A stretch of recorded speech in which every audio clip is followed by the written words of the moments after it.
Hello, everybody, and welcome to the BlowOUTGrowth Network. I'm Aretos, your host. Thanks for joining us today.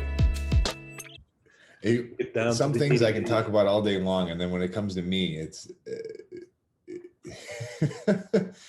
Hello and welcome. Thank you, everybody, for joining us today here at the BlowOUTGrowth Network. We're really excited to have you. Thank you for showing up today for a really interesting conversation with one of my favorite people, who very graciously decided to take a little bit of time out of his day to join us. One of my absolute favorite people happens to also be my cousin, and I'm really honored to have him on the show. His name is Ted Aretos. He is a commercial market partner.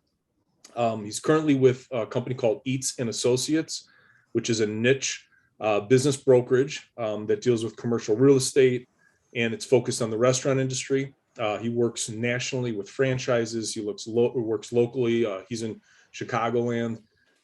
Specializes in providing high-level business consulting services through his strategic partnerships, which include everything from business appraisals, site evaluations, earning analysis, national brand corporate franchisors. He also provides some really interesting services, which is, I believe, a culmination of many years of experience to be able to screen, qualify, and educate potential buyers. He negotiates contracts. He does full support throughout the entire transaction. He's got a BS in chemistry from the University of Illinois at Champaign-Urbana. He started a successful multi-state valet parking company years ago when you were young. I remember that. He's a commercial property investment specialist. Anything that deals with numbers or math, nobody's better than Ted.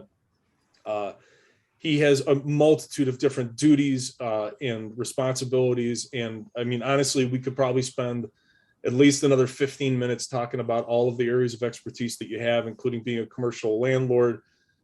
He currently owns passive income. He owns an online e-commerce business that it has a niche audience. I mean, your accolades go on and on. He's a theologian, an armchair historian, an outside of the box thinker. And at one point in your life, I remember you telling me that you stuck your arm up the ass of a cow.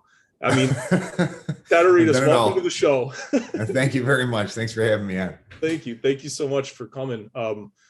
I mean, I know we're going to get comments about the arm up the ass, so at some point you're going to have to tell us. But I wanted to have you on the show here today because all the successful people that I know, you're at the top of the list.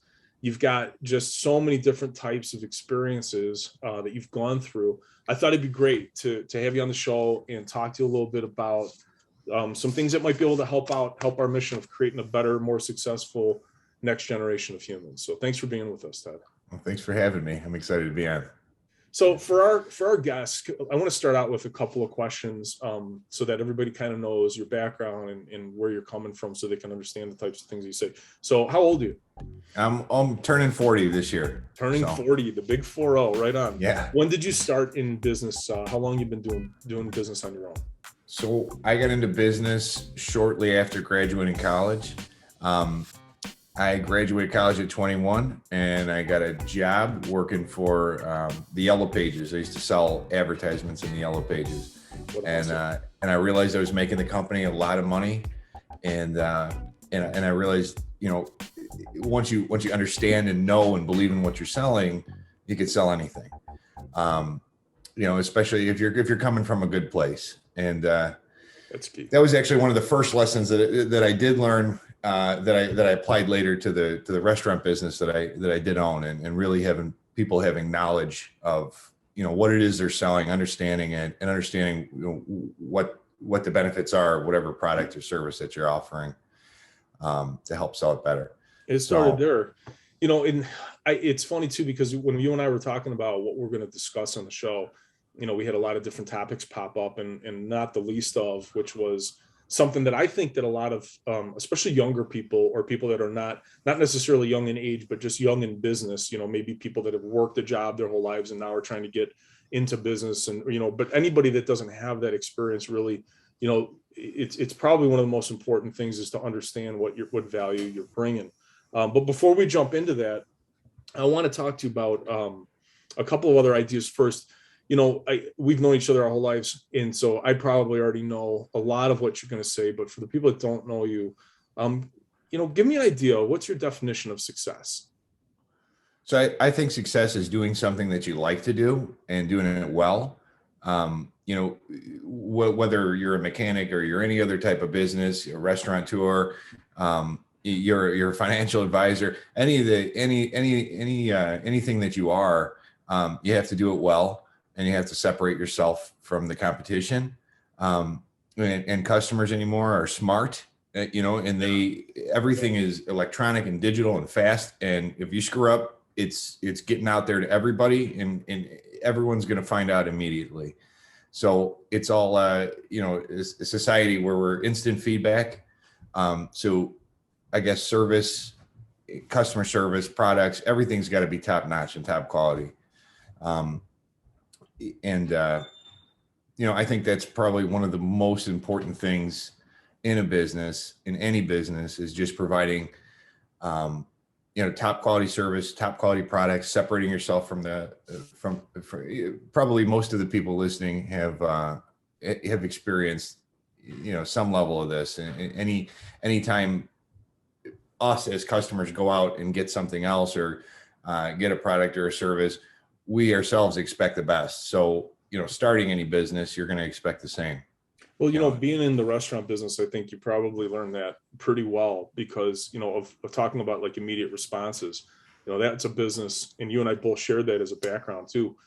That's a business where you have an immediate response. It elicits an immediate response. They put that food in their mouth, they either like it or they don't, or the server, did a great job and they had a great experience, or they didn't. So it's immediate feedback. And I think that is because you buy and sell businesses too. You help people buy and sell them as well. So, you're constantly evaluating value, right? That's a part of what your everyday is. So tell us some of the things that you see that you think benefit people that are, trying to create value. Like, what's some of the interesting things that you've seen that you really are like, and then what are the cores? What are the essentials that you got to have in this day and age? Because like you said, consumers are really smart now. We've got, we're all consumers, right? And we've got information at our fingertips. I think the number one thing is many people, when you first start off, starting off undercapitalized is always got to be one of the most challenging things, because a lot of times you have to be the president of everything, so you're not just the owner, you're the waitress or waiter, and you're the cook in the back, or whatever it is that you're doing. If you start off undercapitalized, you end up facing that, and then other aspects of the business becomes neglected. So starting off with the right amount of money in order to have the right structure, and then you kind of focus on a high level of what the businesses need. So if somebody's looking to start a business and wanting advice, I would say start it properly with the right structure that doesn't necessarily rely on you, and that's going to create the most value at a high level. So more passive type business where the owner is just making high level decisions is always more attractive. It's going to sell for a higher multiplier, on the cash flow, and you're going to be able to sell it, easier, faster, and you're just going to have a bigger pool of buyers that way. So what you're talking about is essentially, for people that are building a business from the ground up, or for people that are going in and maybe managing or restructuring a business, employing the ability to structure it so that the role of the owner is, like you said, making high level decisions. Like, so, but what about delegating? Delegating, right? But for a lot of it, what you did also mention too is a big challenge, and I see it on our side all the time, of being undercapitalized. In fact, I think that might be one of the biggest, if not the biggest, challenges to entrepreneurs, is being undercapitalized. Specifically because a lot of these, whatever kind of a business you're in, a lot of times it's more and more expensive to get into business. It's more and more expensive to operate a business. So What about if you are undercapitalized and you're not at the stage where you can get to the point where you can, have those kinds of operations in place? In that case, then I would be hyper focused on whatever the product or service you're providing is, work hard on it, make sure that the customers are receiving the best possible product or service. And then just listen to your company. As it grows, it's going to tell you what it needs, and you have to give it what it needs. You can't be cheap. It'd be the difference of an independent burger operator opening up. They don't have enough money. They're trying to do everything they can do. Sales are stagnant, let's say, and they're stuck at some mid-level sales number where they can't really grow because maybe they're not listening to their business growing, or they're only making $1,000 a week in their pocket. So hiring a new person in the front may cost them $400, $500, $600 a week. They're scared to take that leap of faith and hire somebody else, to answer a phone that's ringing, or to help a customer service or something like that. And I would say, if you don't give your business what it needs when it calls for it, you're never going to grow. So listening to your business, if you have the money, start it off the right way. Focus on the whatever product or service you're offering, but set up the structure. If you don't have the structure, you don't have the ability or the money to set up a structure, then just be hyper focused on the product and just listen to the business as it tells you what it needs. I think that's good advice. Being hyper focused on the product and services, it's in for a lot of people that is, the main driving force behind success or non-success. And it's one that also sucks up just a ton of time. And money is a byproduct of doing something the right way. Money is a byproduct of how much money you make is a direct correlation to, the value that you're providing or the product that you're providing. And basically the simplest way to put it is just, if you do it right, the money will come, and it's true. And it sounds so simple. And it is simple, but it's so complicated, isn't it? Right. It really is. And so, I think just focusing on the product. I mean, in my business, even when I first started, I was super focused about money. I've always been about numbers and money and just getting into it. I was hyper focused on how could I save money? How could I cut this? How could I cut that? What's a cheaper this and cheaper service, and whatever things I was trying to figure out that I could do to squeak out more on the bottom line instead of improving my top line. Because if you improve your top line, your profits go up exponentially, because you have a set fixed cost in whatever your business is. So by increasing the top line, you're giving yourself the best opportunity to make the most out of that, and so you do that by having a good product or service, focusing on it, giving the quality, and people will come back. People will use that service or product over and over again. Yeah. I mean, anybody who follows Mark Cuban knows that Mark Cuban, one of his favorite lines is sales cures everything. And it does. Like you said, growing that top line is so essential. I mean, Ted, should that be, let's talk about the top 3 to 5 factors. Should that be at the top or near the top? Where does that fall in the top 3 to 5 factors? I think that's number one. I mean, I guess that would be number one outside of the first one that I kind of mentioned. The product or service should be top. That should be the number one. And thereafter, your structure and what you give the business and all those other factors. So, I mean, I can say that in our business, when I was growing it, I did start off on a shoestring in our place. In the restaurant business that we started. Well, talk about that. Tell them, I didn't mention it at the beginning because I figured I'd tell them maybe. Tell the audience about, what did you create and what did you end up doing, and then what did you end up doing with it? Sure. So we made a fast casual, kind of like a QSR restaurant, similar to in Chicago, like a Portillo's or any type of fast food type place that had pizza, ribs, pasta, wings. It was just kind of a smorgasbord of different menu items, and so we started off on a shoestring. We spent the last amount of money that we had the day our order for food came in when we were opening up. So we started off as just a small business, family run. We only had, I think, 1 or 2 employees at the time, and the rest was sister, brother-in-law, wife, me. Any friends or family that we could have that were in there helping us. And we had a lot of good people with good intentions, supporting us in that time. But one of the lessons that we did learn was, you do have to listen to your business. And we spent the first 2 years of our business not listening to it. We were worried about cutting costs and trying to squeak out more profit. And really we ended up learning that, for our business particularly, we were missing phone call after phone call after phone call because we weren't properly staffed in the front of the restaurant. And so they would be taking care of customers in person, but then the phone would be ringing and ringing and ringing. And every time the phone was ringing, we were losing $25 or $50 every time. And it was ringing over and over again. And you couldn't get out there and answer the phones. I remember those. We couldn't. We just had the phones ringing and ringing and ringing, and we couldn't handle it. And customers were coming in, and fortunately, a lot of them came in and told us, hey, you guys aren't answering the phone. What's going on? And we told them they forgave us a lot of times. And we were fortunate that we did have a really good product there.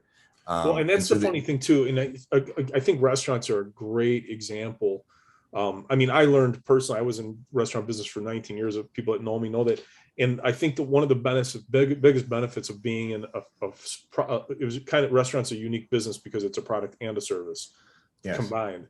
And so I think that part of what I learned though was I learned a lot of basic economic spending habits. I would watch people, what was actually important and how did it work. And I realized over time that when you do have just a spectacular product or service, people are actually more forgiving than just your average. So, there's talk about value, right? And talk about bringing value to the table. Like there is something really innate. There's a big difference. Like if you make somebody wait at McDonald's for 10 minutes, they're going to be upset. If you make them wait at a gourmet place, like say we had gourmet fast food, they're willing to wait because it was a different kind of higher quality. They knew it'd take a minute to make it and things like that. Well, and there was also a personality involved in it too. Don't forget, so that also adds on to the forgiveness that it is. But, talking about this makes me want to ask you another question too, because one of the things that you are also currently doing is operating an e-commerce business.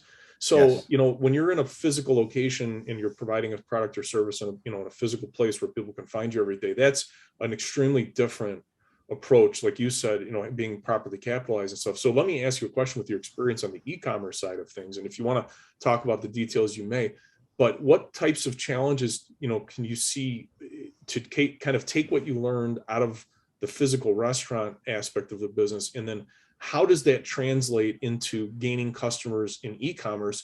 And what types of things are essential for growth and scalability in an e-commerce platform that if you are working on a budget that you have to pay attention to? What are the key elements that you've got? Like you said earlier, you got to do certain things right. How does that translate into e-commerce? So our e-commerce business, we put a lot of effort in on the front end, creating the product that we create. So all the design work and all the effort it takes to actually create the product before it becomes like a passive income source. So first there's always going to be some level of time element that you put into any business. We enjoy this because it's a one-time effort for each product. So we create the product, we make it, then we get it up and we work on the advertising and selling it. And much like the restaurant or any other business, we're all about reviews. Reviews were crucial to us building the business and building the sales volume. So is there a service? Is there a place that the reviews matter more? Is there a good way to get them? I would say getting them is all about, the quality compared to other people. And people are not afraid to spend money, but they don't want to get ripped off. They don't want to feel like they're getting cheated on quality. And that's what I found. So I've always found that, if your product is that much better, but you end up charging a couple of dollars more for it, people are willing to pay. They are willing to pay for that product, and they're not going to squabble about it. But they definitely want to make sure that whatever it is that they're getting is top notch. So do you find reviews though, like on Google, on Yelp, where do they matter most? Google's huge. Google is huge because everybody, I think it's just because our culture just says Google, for everything. So people just automatically think to go Google it, and anytime they're driving, if they're passing by a physical store that you have and they're out driving and they type in, whatever car place, near me, it's going to pop up with 5 car places. You're going to look at the reviews and you're going to decide where you're going to go based off of those reviews.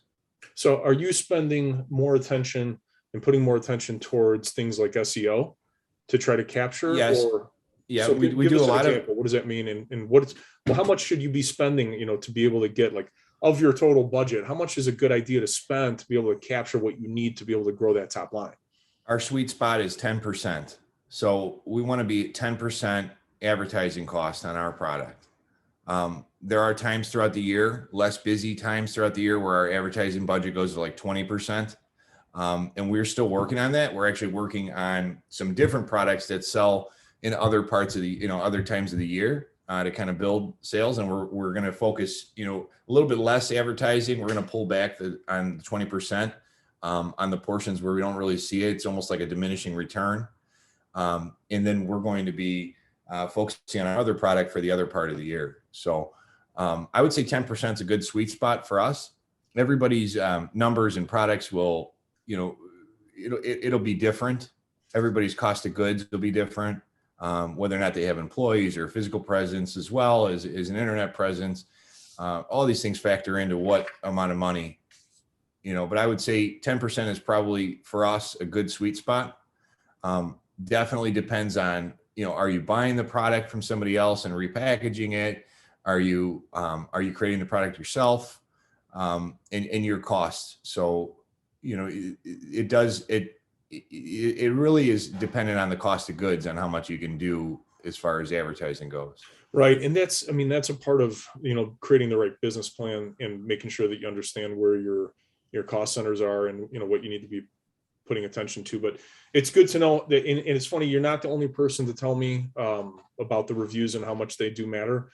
Even in my business, I do real estate consulting, real estate investment consulting, and it's a huge factor, and it needs to be, addressed at the top. So definitely understand. I'm gonna say this too. I mean, your depth of knowledge is so great, Ted, that I'm sure on this topic alone, you probably could do a separate hour. And it makes me think, especially for people that are trying to level up and trying to step their games up, you want to get in touch with somebody like Ted and have a conversation. Somebody can help you do some business development. This is kind of what business development is. And consultants are out there. And if Ted wants his information to be put out there, we're going to put it up for you.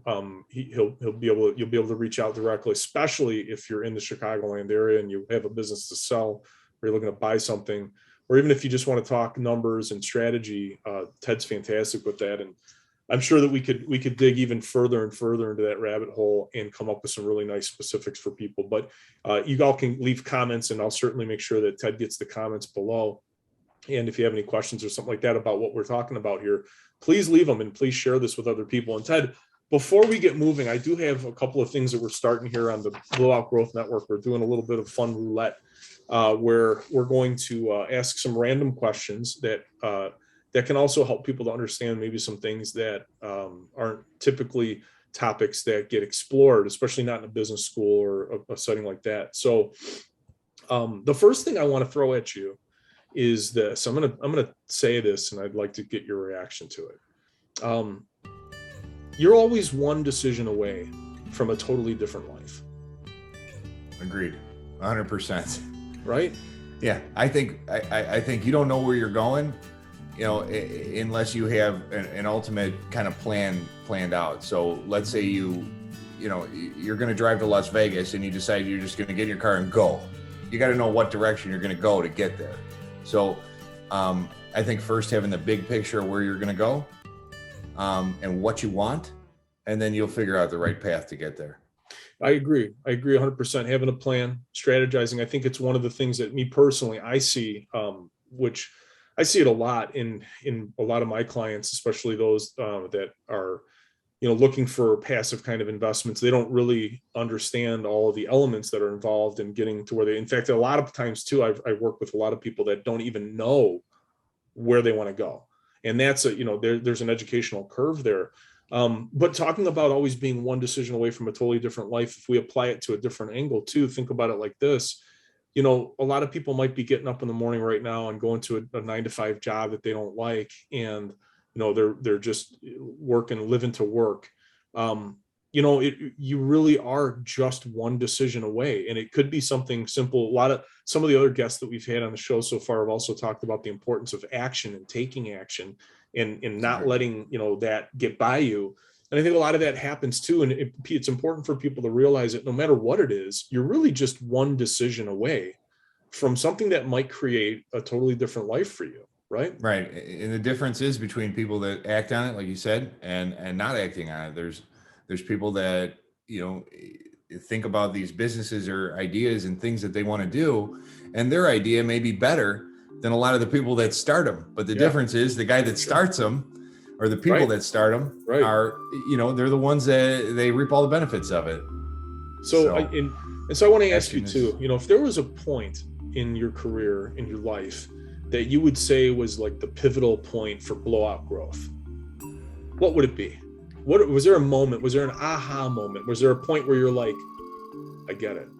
Yeah, there definitely was. Tell me about it. When the day I sold the restaurant, that was probably one of the largest chunks of money that I had ever received. And we had a really big restaurant. We used to do about $2 million a year in sales, and we sold the restaurant for quite a bit of money. And walking out of the bank that day, and walking home, with my check, I realized I just got paid like 3 times what I made in a year, in one day. And the next day I didn't have to report to anybody. I didn't have to be at work. I didn't have to do anything, but I had all this money in the bank. And I think it really changed my perception of things. And as I started moving forward, I realized that there's so many ways to make money. Yeah. I mean, I always knew it, but actually being out of the 4 walls and being confined to those 4 walls for so many years, it allowed me to go into the world and just be amazed at all the different ways there are to make money. And every business follows the same trend. I mean, it follows pretty much needs the same things, so as long as you focus on kind of the main things that the businesses need, you can be successful in anything you do. Yeah, 100%. That was a very, very similar epiphany moment for me as well. When I realized that, there's so many different ways to make money. And I mean, especially being in real estate of all types, especially, commercial and development and, the commerce side of it, industrial and things like that. I mean, there's just a litany of different ways to make money, but it's not just in real estate that exists. It's everywhere. That ability to kind of wake up in the morning and say, what do I want to achieve today? What new thing do I want to accomplish today? Those are those moments I think that we all live for as business people. That's one of the main reasons I wanted to have you on the show, Ted. Yeah, no, I love it. I'm super excited about even brokering now, doing the business brokerage that we do. Getting into that, I do some deals where I make in one day, and some of the deals that we do, more than I made in an entire year in the restaurant. Yeah, no. And I'm home for dinner with and you're family. Home for dinner. It's amazing. Yeah, no, it's fantastic. So having said that, now that you do have more time, and now that you're able to kind of take a look at things from the top down, if you will, what things scare you about where we are right now, and what excites you about what you're seeing either in the world or in the marketplace?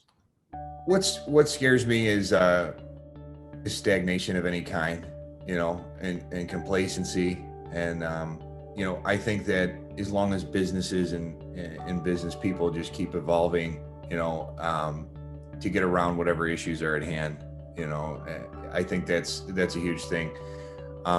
What excites me is I think the pandemic has actually caused quite a bit of stir in many different industries, but people that are pivoting, that are paying attention, that are revamping their businesses and their business plans are doing well, and they're doing better. And I see it on the financial line. A lot of businesses have gone broke in the pandemic, and then there's some that have flourished and they're in the same industry. And it's one person decided to keep hip with the times, pay attention to what's going on, keep their ear out and listen to their business, and they've done well.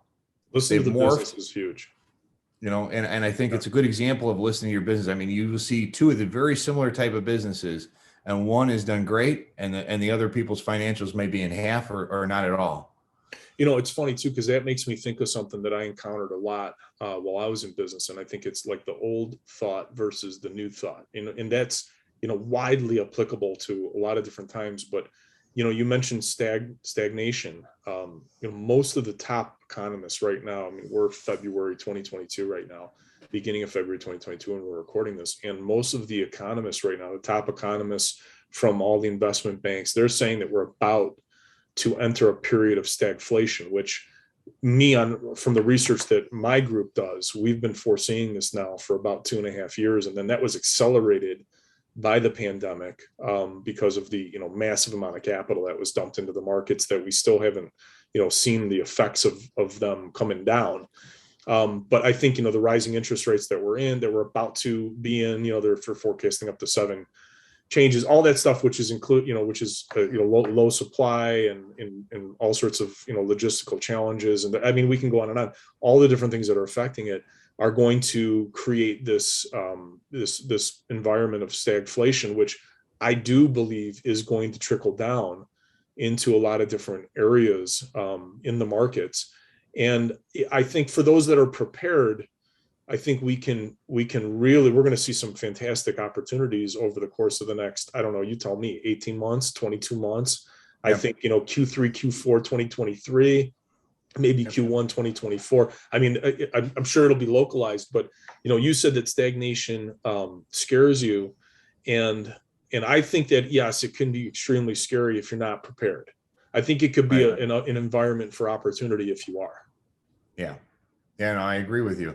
I think a lot of people can make a lot of money off of just, modernizing properties. There's lots of properties out there that are not modernized. And just like any business, just changing with the times, giving customers new things, making sure that you're hip with technology. You have, the beat on what's going on and what's popular. You look at a dilapidated, beat up strip mall, and they're going to be half full with tenants, and then you're going to have a nice strip mall down the street and it's going to be full. It's going to be full. Right. And, ultimately it even comes down to tenants and customers and everybody else, from the top down, every business is the same. If you put money into the business, you put good things into the business or into the property, you're going to get the tenants and you're going to get the prices for the property. So I think a lot of opportunity to be on the, on big upside potential, like you said. Yeah. Going back to what we just talked about, value add is actually, I think, the correct term for what we're talking about, right? There's going to be a lot of value add plays out there across all asset classes, not just in real estate. I think real estate will see some really big, profit margins happen. I think the discrepancy is going to grow, but I think opportunity across all different types of businesses. I think you're going to run into that where people are going to have to decide at some point, do I pay the mortgage on a lot of their properties, or do I or do I modernize the property? And you may run into, times where a lot of those properties may become available. And I think somebody who, wants to get in there and do something with them could make a lot of money. Yeah, I agree. I got one more question for you before I let you go. And this is something that's intended to maybe help a younger generation that doesn't have the experience of, dealing with the day-to-day challenges that, essentially every entrepreneur, especially successful ones, are hustlers. We hustle. We get up every day. And I think one of the things that I find most challenging, and one of the things that most of my investor clients find most challenging, and I think business owners and entrepreneurs just in general find motivation challenging. We all have bad days and we all have great days. So Ted, tell us, what are some of the things that you do to stay motivated? Just be consistent and be appreciative of things that you've done. Take time out to appreciate, and take time to kind of bask in the glory of whatever it is that you've created or you've done, or whatever successes. Enjoy your successes. Celebrate them. And celebrate them. And don't be afraid to get yourself something nice here and there. And, right. I found out every time that I've ever treated myself to something expensive, I always feel like it keeps snowballing and I keep making more and more money. And that's the truth. I feel that, you know, it's subconscious or something like that, you know, where you kind of reward yourself, and then your brain has that switch where it's like, I just got rewarded, I'm going to do this better and better, and you just kind of, you know, keep doing better and better and better. So, well, you know, anybody who's followed us and anybody who's following our Instagram page especially sees that I post a lot about Napoleon Hill's Think and Grow Rich, which is basic, you know, core reading for anybody that's out there hustling. And one of the things that he says in that book, in not so many words, but is celebrate your successes. And it is a very important thing, I think, physiologically, psychologically, and even metaphysically. I think, you know, to celebrate, take those moments. And that doesn't mean you got to fly to Hawaii every time you close a deal, but take a moment to, you know, to appreciate, be thankful. Some of our other guests on the show have used the same, a different way of saying it, but the same sentiment of being thankful, taking that minute to reflect. And then, you know, I believe that it does create a response in the human body that they like the pleasure of reward. I mean, look at Pavlov, right? There's a whole science behind it. So I agree. Definitely. Well, Ted, it's been great having you on the show today. Thank you so much for coming on and spending your time and taking your time out of your busy day. We're so thankful to have you. Thanks for having me on. Oh yeah, absolutely. We hope to see you again soon. Anybody who's watching, if you guys have questions, comments about anything that we've done here, please leave them in the notes below. We're going to put up Ted's contact information for anybody that wants to reach out and talk business with him. And we hope to see you guys again on another episode of the BlowOUTGrowth from the BlowOUTGrowth Network. Thanks a lot. See you guys soon. Take care. Like and follow.